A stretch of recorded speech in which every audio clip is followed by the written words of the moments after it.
சரி ஓகேடா, நீ என்ன பண்ணு, இங்கே வெயிட் பண்ணு. நான் ஒன்று தேடினேன், நீ ஆஜராகலை. அதனால் நான் என்ன பண்ணிட்டேன்னா மற்றவங்களுக்கு கொடுக்க போயிட்டேன். சரி என்ன பண்ணு, இப்படியே வாலாட்டிகிட்டே இரு, ஓகேவா? நான் வந்து வெளியில் போயிட்டு அப்புறம் வரேன். பாய். அம்மா, எப்படிடா உன்னோட ஸ்கின்னு மட்டும் இவ்வளோ சாஃப்டாக இருக்குது? அம்மாடி, பொங் பொங் பொங் பொங் பொங் பொங் பொங் பொங். பா, இந்த வாலாட்டுறது தான்டா உன்னோட சிக்னேச்சர் டான்ஸ் மூவ். இதை வச்சு ஒரு சாங்கே வந்து எடுத்து முடிக்கலாம் போல இருக்கு.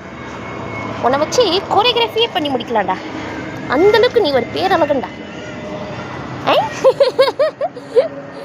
கடிச்ச அவ்வளோதான். அப்புறம் நான் தான் ஹாஸ்பிட்டலில் போய் உட்காரணும். ஓ, இவர் உனக்கு சாப்பாடு போடுறாரா? அதான் வாலாட்டு.